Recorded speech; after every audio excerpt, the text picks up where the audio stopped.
escuchen cumplirse. Es más, la estamos viendo es alejarse. Ricardo Lombana, bienvenido. Tiene que activar el micrófono. Gracias. Ahora sí. Sí, perfecto. Ahora sí. Se me escucha bien. Buenos días, Álvaro. Buenos días, Lisbeica. César, colega, ¿cómo estás? Gusto en verte, saludarte. A toda la audiencia también. No sé si el ingeniero Blandón, creo que lo escuché, si está por ahí también. Buenos días. Buenos días. A todos. Sí, miren, varias cosas sobre eso.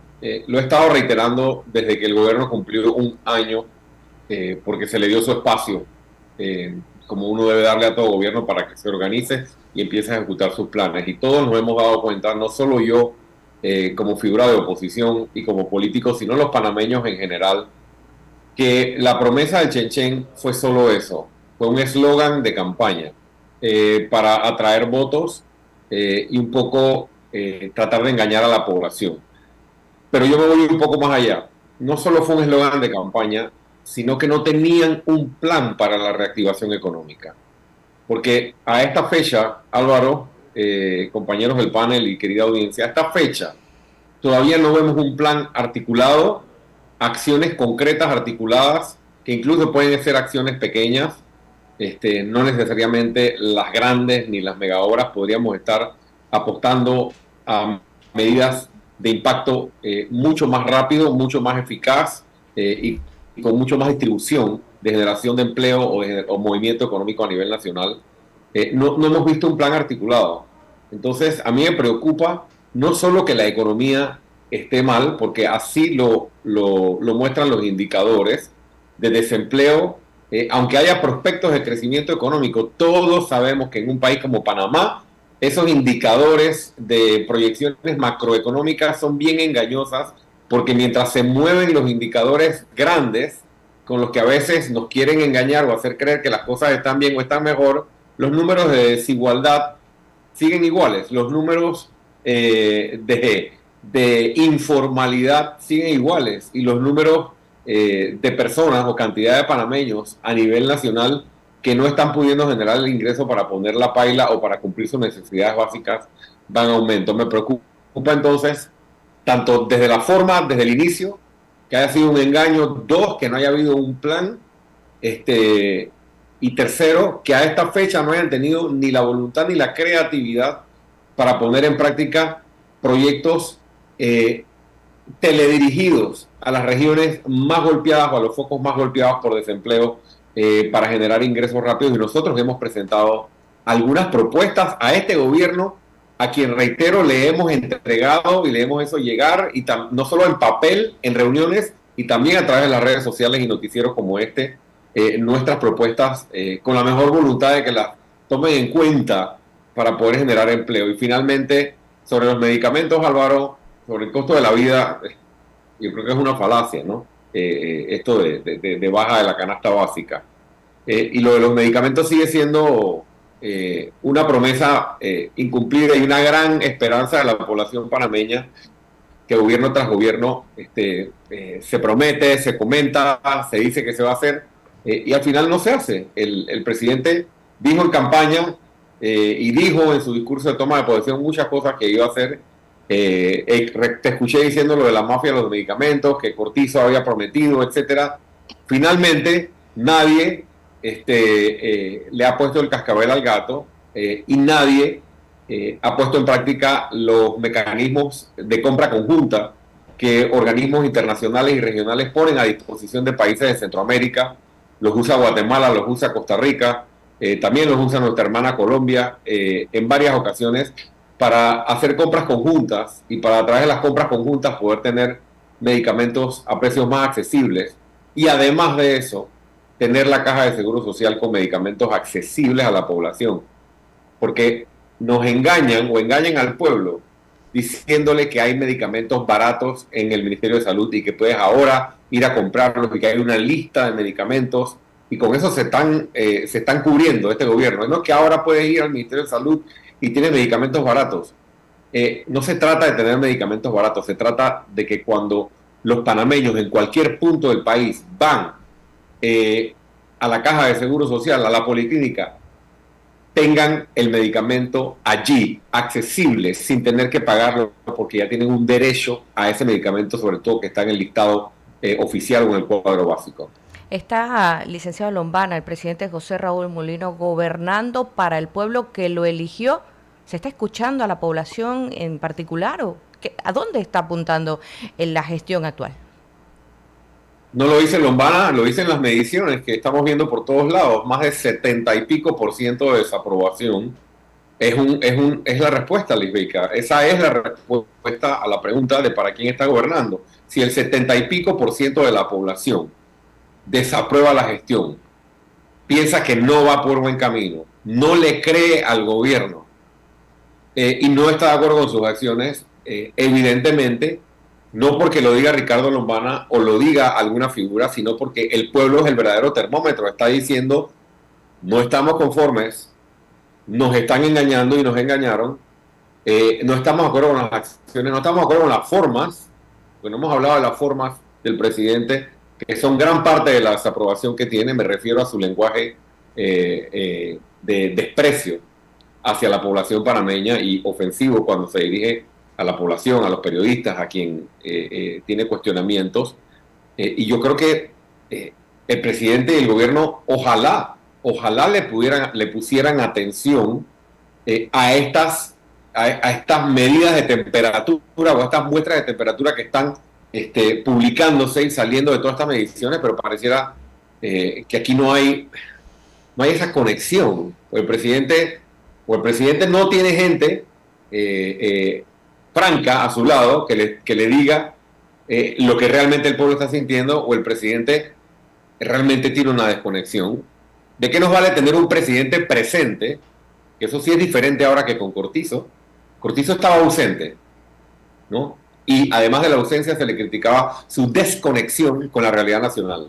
Ahora tenemos un presidente que está presente, porque no hay que dudar que está presente, ¿no? Se le ve, habla, se dirige a la nación, etcétera, pero desconectado de la realidad, y todos los jueves diciéndome, a mí no me importa lo que piensa el pueblo, a mí no me importa si mi desaprobación está baja. Incluso con respecto a la vía diplomática, llegó a decir, yo no podía creer, hasta retrocedí el video para verlo de nuevo, cuando el presidente dijo, bueno, si a alguien le molesta que tenga cancha de tenis, yo no juego tenis, así que podemos quitarla.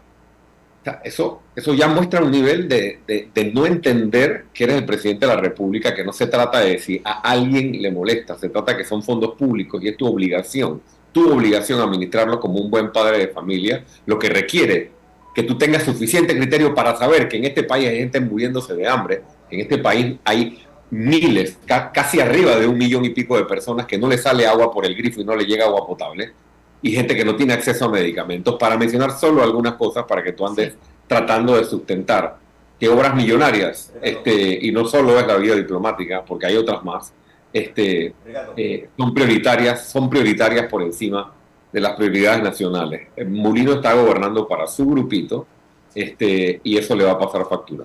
Ingeniero Blandón. Dos preguntas, Ricardo. Buenos días, José Blandón te habla. En primer lugar, los dos problemas básicos que confrontamos los panameños necesitamos una política nacional contra la corrupción, pero no hay acciones contra la corrupción, una política que nos permita a nosotros diseñar antes que pase y después que pase la corrupción.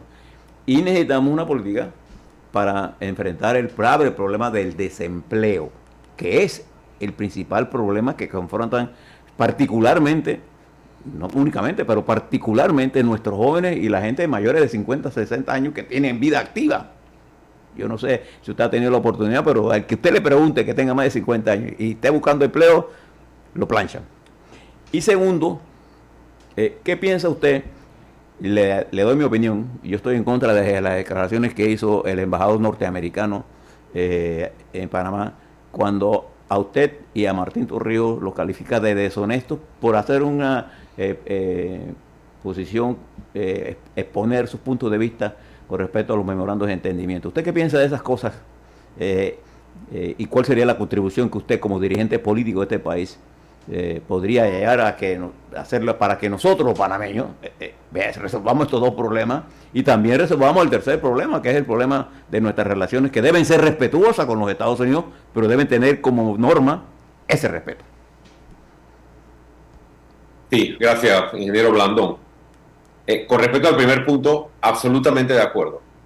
Y es parte, y usted lo sabe y la población lo sabe, es parte de nuestra bandera.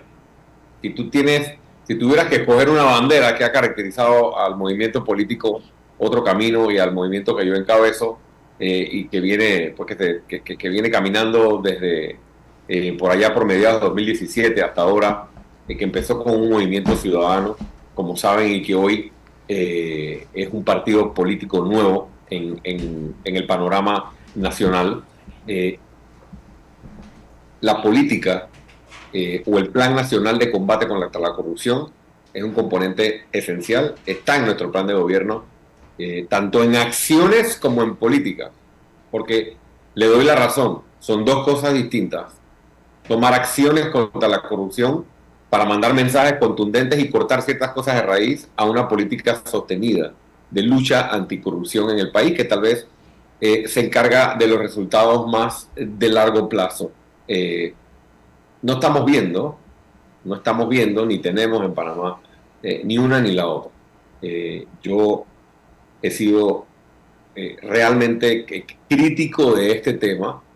Yo creo que no es secreto para ustedes, de que lo que manda en Panamá, o lo que ha mandado hasta ahora, y es la razón por la cual no tenemos dicha política ni dichas acciones, más allá que llamaradas de capullo o shows mediáticos cada 5 años de subida y bajada de escalera, y al final no pasa nada, es por los arreglos y los pactos políticos y los pactos de recámara que se dan cada 5 años detrás de los ejercicios electorales, y también luego a través del tiempo.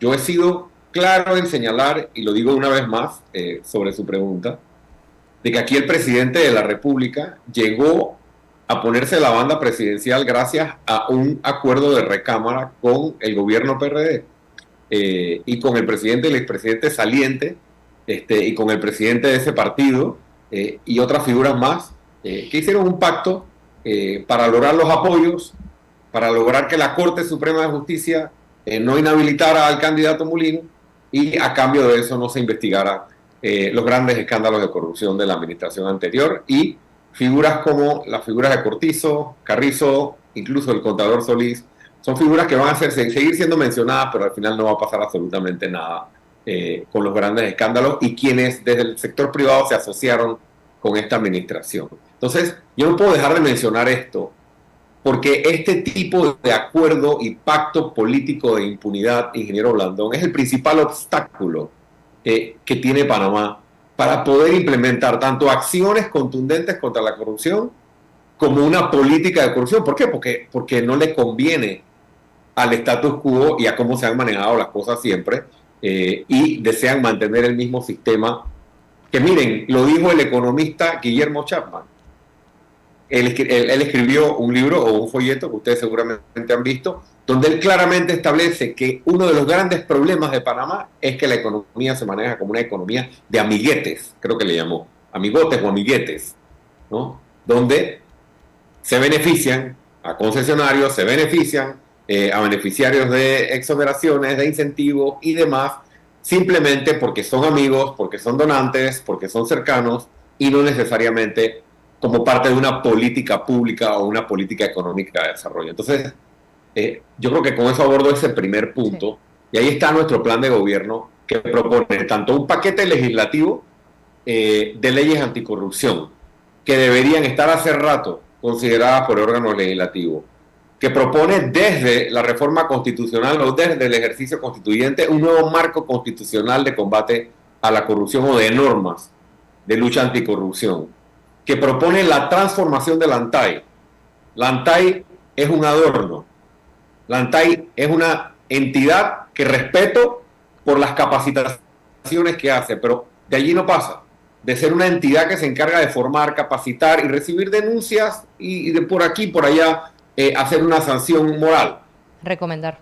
Hay que transformar Lantay en una agencia como la de Singapur. Nosotros fuimos a Singapur, vimos lo que había hecho Singapur con su Agencia Nacional de Investigación de Casos de Corrupción, qué competencias le había dado a esa agencia, cómo implementarla sin chocar o sin meterse en el terreno del Ministerio Público, y propusimos en nuestra propuesta y reiteramos la necesidad de una Agencia Nacional de Investigación de Casos de Corrupción, que Singapur la implementó, y eso no es violatorio de ningún derecho, para poder tener una política pública eficaz contra la corrupción. Y finalmente, sobre el tema del desempleo, coincido.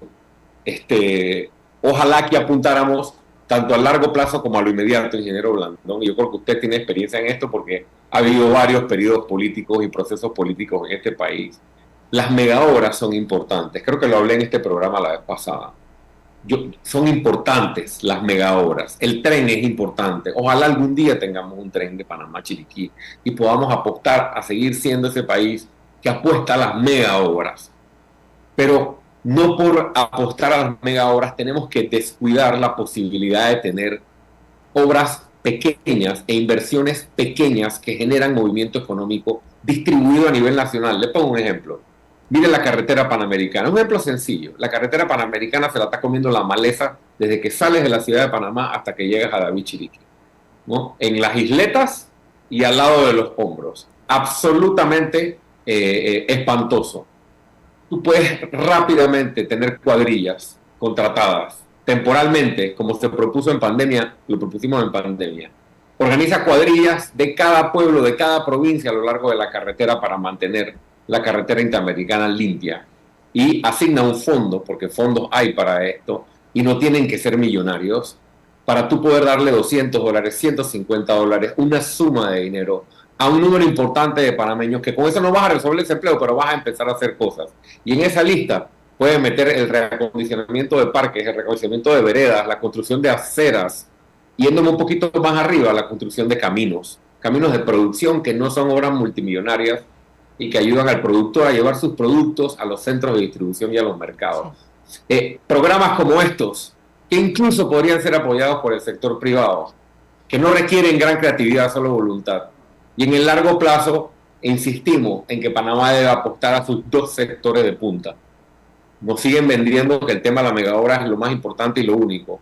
El sector turismo y el sector marítimo, si ejecutan la política pública y las acciones que hace rato se nos vienen indicando como país y que nosotros mismos hemos concluido como panameños en los distintos informes y hojas de ruta, ahí se resuelve el 80% de la empleomanía o de la generación de empleo del país a largo plazo y crecimiento del Producto Interno Bruto. Sobre el embajador de los Estados Unidos, lo único que quiero decir, y lo digo como panameño y lo digo como ex candidato y también como aspirante nuevamente a ser presidente de la República, porque como lo he expresado antes, mis aspiraciones continúan y continuarán. Intelectualmente deshonestos es el término que utilizó el embajador, si no me equivoco, en lo que pude leer o en lo que vi del extracto de una entrevista que le hicieron. Yo lo que quisiera señalar es, él expresa que quienes hagan negocios con China van a tener problemas con los Estados Unidos y ellos tienen derecho a quitarle la visa a quien sea. Y yo me pregunto, si los particulares, y si muchos particulares, empresas, personas, gobierno en los Estados Unidos no realizan negocios con empresas de China o de la República Popular China y no hay ninguna consecuencia. Entonces, sí, a Panamá se le aplica un doble estándar o en el discurso se aplica un doble estándar y eso, no voy a hablar por el señor Torrijos, hablo por mí. A mí se me retiró la visa por una opinión, porque yo no tengo ningún negocio con empresa china ni relaciones con el gobierno de China. A mí se me quita la visa por tener una opinión. O sea, esto se mete en el terreno de la libertad de expresión y en el terreno de las libertades. Sí. Entonces, lamentable que el embajador piense o señale que uno ha sido intelectualmente deshonesto cuando yo reitero mi postura como la de un gran número de panameños que en su momento lo expresaron y seguramente hoy lo expresarían también, de defensa de la soberanía nacional y defensa de los intereses nacionales. Y ojalá esta situación pudiera arreglarse y tuviéramos un embajador no en confrontación con distintos sectores nacionales, sino un embajador en mancuerna con el país, con sector privado, con grupos políticos, tratando de echar hacia adelante el país, en vez de estar tal vez metiéndose en terrenos que no corresponden. Licenciado César Ruiz Loba. Gracias, Lisbeca. Buenos días, Álvaro, si está, ingeniero Blandón, Ricardo, buenos días, siempre es un placer saludarte. Buenos días a todos los que nos escuchan en la mañana. Bueno, he tomado muchos apuntes, pero voy a olvidar estos apuntes y me voy a quedar con algo que ocurrió, creo que ayer, que me generó una impresión. Hubo una conferencia de las fiscales anticorrupción. Creo que ellas hicieron un reporte, 3 fiscales superiores anticorrupción, le hicieron un reporte al país sobre algunos casos emblemáticos. Pero el común denominador, Ricardo, de estos casos emblemáticos tienen que ver con hechos del gobierno pasado. Es decir, que en 1 año y 3 meses no existe en fiscalías, por lo menos reportadas, o como casos emblemáticos, algún caso de corrupción a investigar. Y por ello, ingeniero Blandón, siempre mi sospecha de que hay como una vacatio legis para los fiscales, para el Ministerio Público, de investigar los casos de corrupción del actual gobierno al que forman parte.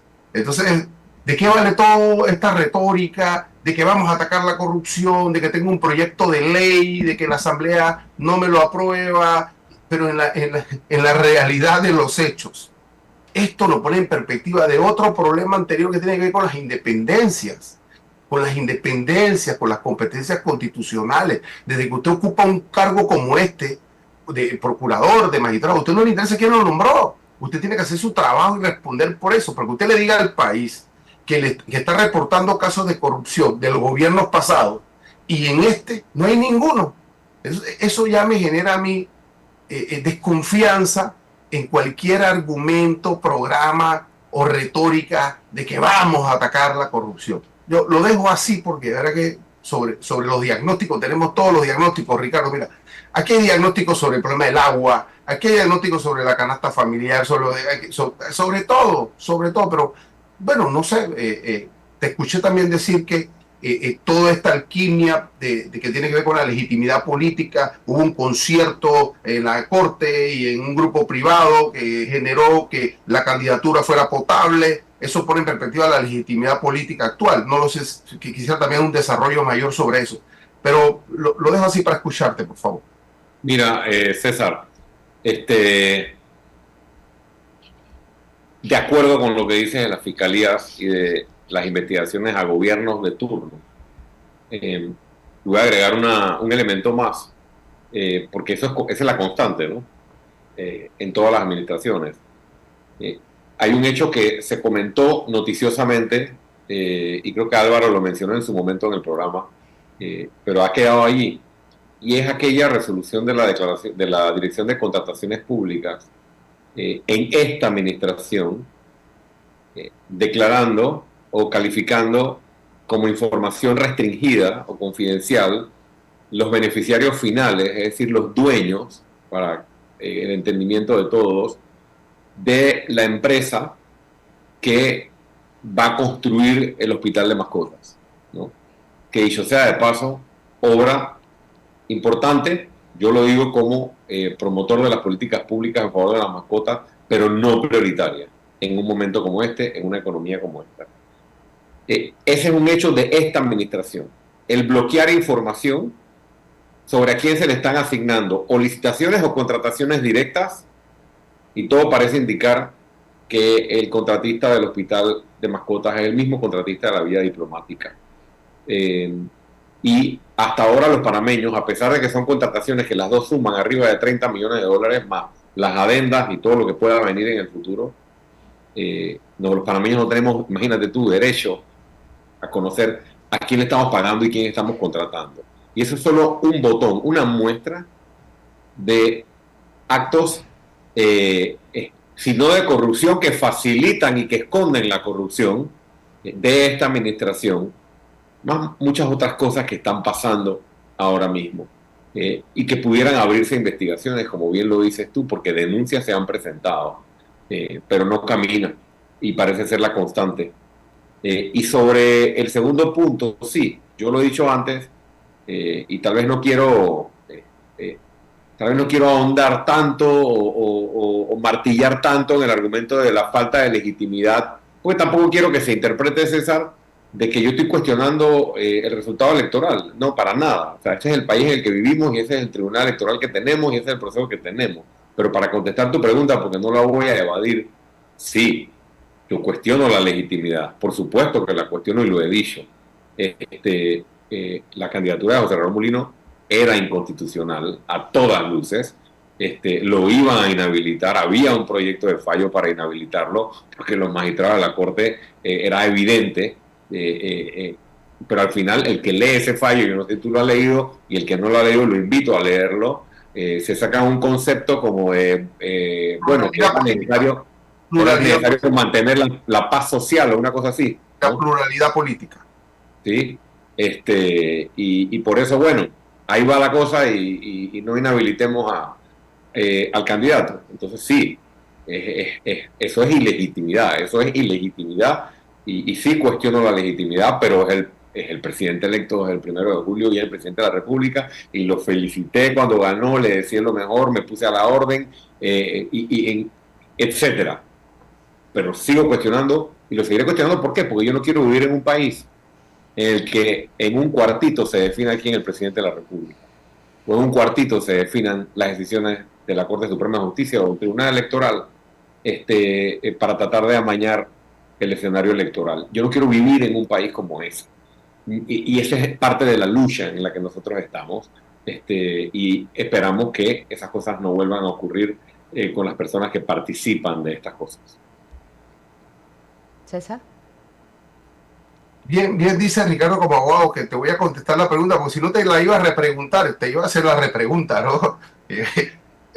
No, bien, porque esto lo pone en perspectiva del análisis de la propia democracia, de la institucionalidad de la propia democracia y de la certeza del espacio de rejuego de las propias elecciones como tal, ¿no? Si esto tiene sintonía del proceso mismo político con la institucionalidad que tenemos, con los controles de la Corte. Siempre es importante, Ricardo, discutirlo y abonarlo para el fortalecimiento de la democracia. Lo siguiente, la política, bueno, hay un concepto bien ético, retórico, el bien común y tal. Para mí la política es poner en perspectiva y privilegiar unos intereses sobre los otros, ¿ya? En ese elemento, el poder político dice, bueno, vamos a privilegiar estos intereses. Y sigo insistiendo siempre en estos programas, cuando el presidente de la República le dijo al país, bueno, es que yo soy un gobierno, vamos a hacer un gobierno proempresarial. ¿Qué significado para ti tiene esa manifestación inicial en el sentido del privilegio de unos intereses sobre los otros, cuando se menciona mucho el concepto pueblo y tal? Pero ¿qué significado tuvo para ti, tiene para ti esa manifestación? Bueno, interesante pregunta por lo que estamos viendo hoy en día, porque hoy en día no solo estamos escuchando a un presidente que dice literalmente que es un gobierno pro empresa y a favor de los empresarios, sino que también estamos viendo en los hechos que está privilegiando decisiones y políticas en favor de esa línea y en detrimento o no poniendo como prioritario los intereses de las mayorías o los intereses colectivos. Por ejemplo, y vuelve y traba, como dicen por ahí, ¿no? Por ejemplo, vía diplomática, ¿no? Por ejemplo, otras obras de infraestructura. Por ejemplo, contrataciones directas, que ya van más de 10, por ejemplo, que yo he contado, a incluso obras que tienen casos o escándalos de corrupción en administraciones anteriores. Para mí sí tiene un peso, porque el gobierno no es ni para los empresarios, ni para ningún sector en particular. En eso coincido contigo. Uno gobierna para tomar decisiones basadas en políticas públicas que beneficien a la mayoría de los ciudadanos. A la mayoría. Sí, habrá decisiones o políticas públicas que tal vez van en un interés colectivo y afectan un interés particular. Eso puede pasar, lo sabemos nosotros como abogados y nos lo enseñan en nuestra formación de abogado, que tienen primacía, tienen superioridad, están por encima los intereses colectivos, y eso es lo que debe realmente guiar la decisión de un presidente o de un gobierno, los intereses de la colectividad. Quiero poner el ejemplo a la luz de los monopolios o los oligopolios. Al mantener la figura de monopolios o permitir que operen monopolios, oligopolios, por ejemplo, en el sector de los medicamentos o de la distribución de medicamentos, por poner solo uno, la vez pasada en el programa anterior hablamos del sector energético, estás privilegiando y beneficiando intereses privados particulares en detrimento de los intereses de la colectividad. Porque al romper y permitir la participación de más actores y permitir que aquí otros actores importen medicamentos y permitir que otros actores participen con medicamentos aprobados por el FDA o por la Agencia Europea de Medicamentos, mejoras drásticamente los precios de los medicamentos e inmediatamente tienes una incidencia en el interés colectivo, pero proteges intereses particulares. Y este es un ejemplo práctico de lo que el gobierno se está refiriendo. Gobierno que defiende intereses de particulares o de empresas. Lo mismo podría decir, por ejemplo, con temas como el agua, ¿no? Que sí, para arreglar el problema del suministro de agua potable en el país se requieren muchas cosas, pero quiero mencionar algo puntual, ¿no? Aquí tenemos un tema de los cisternas, ¿no? Desde hace muchísimos años y gente haciéndose millonaria con los contratos de los cisternas, y problemas que no se arreglan, que debieron haberse arreglado con inversiones que se han hecho o están por hacerse porque simplemente se quiere seguir beneficiando el negocio de quienes están detrás de la distribución de agua vía cisterna, en lugar de defender el interés colectivo, que es el tener el suministro de agua potable para la vida, para la salud. Para mí esas son algunas de las manifestaciones prácticas, César, de pensar y llegar a gobierno pensando que tienes que solo privilegiar los intereses de las empresas y no los intereses de la mayoría. Si tú lees la Declaración de Principios de MOCA, que está en nuestra página web, está claramente identificado tanto en nuestra Declaración de Principios como en los estatutos de MOCA que el eje de la visión política y social del movimiento Otro Camino es el bienestar del ser humano, y que en función del bienestar del ser humano se desarrollan las políticas públicas en las distintas materias, y por ende tenemos un compromiso que debemos honrar, que una vez estemos en gobierno, si Dios así lo permite, en presidencia y distintos cargos, se promuevan ese tipo de acciones basadas en esa visión. Para cerrar, licenciado Lombana, y atendiendo a lo que usted mencionaba, los intereses de la colectividad, pues se presenta un proyecto de presupuesto. Hay algunas recomendaciones que fueron aprobadas ayer en la Asamblea Nacional para regresar al Ministerio de Economía y Finanzas. ¿O qué opinión le merecen los renglones que están siendo atendidos dentro del presupuesto 2026? No estoy seguro si entendí bien la pregunta, Lisbeica, porque no estoy al tanto de los renglones específicos que está mencionando. No, justamente hay recomendaciones que hace la Asamblea Nacional para destinar mayor presupuesto, por ejemplo, al ITSE, por ejemplo, a la salud. ¿Está usted de acuerdo con estas recomendaciones? Sí. ¿Qué opinión le merece cómo fue diseñado el presupuesto? Pensé que te estaba hablando de otra cosa, pensé que estabas refiriéndote a otra cosa. Sí, por supuesto que estoy de acuerdo. Nosotros estuvimos analizando el presupuesto, y al final nuestra conclusión es que a pesar de que el gobierno quiera cacarear de que ha hecho recortes o que está haciendo lo que pueda con los recursos que encontraron o le dejaron, el presupuesto sigue teniendo en términos generales la misma estructura que ha tenido en administraciones anteriores, un presupuesto extremadamente inflado, un presupuesto extremadamente grande, y un presidente que prioriza, un presupuesto que prioriza sectores o inversiones que no son prioritarias versus o en detrimento de inversión social o destino de fondos a objetivos que son realmente prioridades para el país. Creo que algunos de los puntos como el ITSE y demás que están planteando en la Asamblea tienen que ver con eso. Educación, salud y otros más. Pero eso no es solo en esta administración. O sea, no es la primera vez que vemos esta crítica o este comentario cuando se presenta un presupuesto y uno lo agarra rubro por rubro y uno se da cuenta de que recortaron en educación, recortaron en tecnología, recortaron en ciencia, recortaron en salud y asignan fondos para otros temas que no son prioritarios. Es un tema que a mí particularmente me duele y debemos seguir señalándolo porque tal vez ya lo tenemos tan en la mente que ni se menciona, que es la cantidad de presupuesto que nosotros se nos va y a Panamá se le va en el pago de deuda y en el pago de intereses, ¿no? Porque seguimos endeudando al país para pagar muchas veces gastos operativos.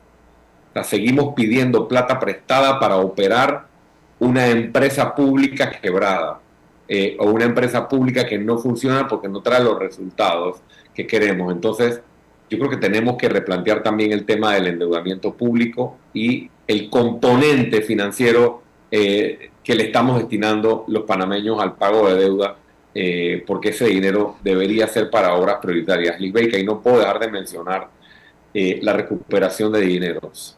Y esto aquí con el colega César Ruiló hace que podríamos hablar un programa entero y seguramente él tendrá mucho más conocimiento técnico del tema, pero es una lucha que yo tengo y que tenemos desde hace muchos años. O sea, olvidémonos por un momento de meter, o sea, para decirlo en términos llanos y sencillos, olvidémonos por un momento de meter preso a la gente que se ha robado el futuro de este país.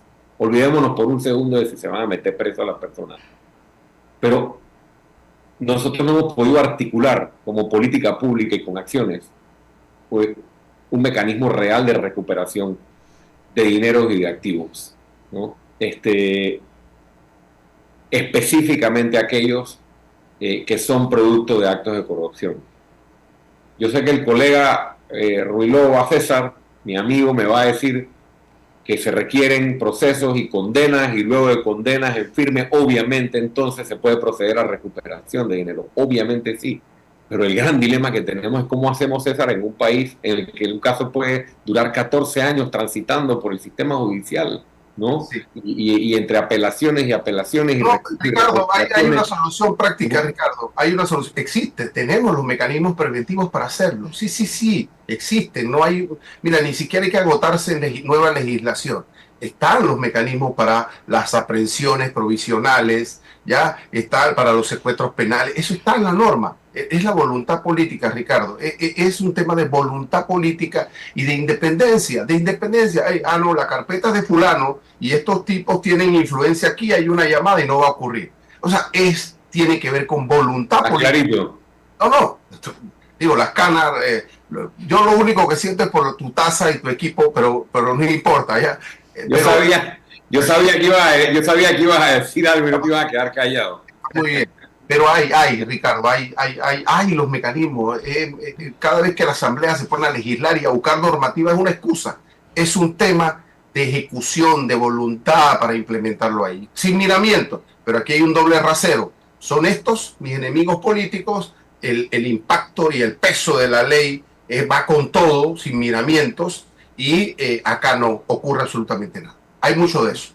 Imagínese solo por un segundo un porcentaje parcial, un pedacito solamente de los recursos mal habidos en las últimas 3 administraciones recuperados y puestos en un fondo para ayudar a los microempresarios, para ayudar a los pequeños. Ahí le deben 19 millones de dólares al Estado. No se ha hecho nada para recuperarlo. Es que no hay que ir para ninguna parte. Ahí hay una multa de 19 millones de dólares. Pregúntate por qué razón no ocurre absolutamente nada. No hay una gestión para hacer una cosa como esta. Entonces tú dices, bueno, pues es un país con privilegios. Esos son la justicia manejada a veces por llamadas telefónicas. En laboratorio. Agradezco mucho la invitación, Sí. como siempre un gusto compartir con ustedes y saludos a toda la audiencia. Gracias, licenciado Ricardo Lombana, presidente de Movimiento Otro Camino, acompañándonos esta mañana en Noticias 180 Minutos. Definitivamente otro programa para seguir analizando temas que quedaron pendientes, justamente con usted. Gracias, licenciado.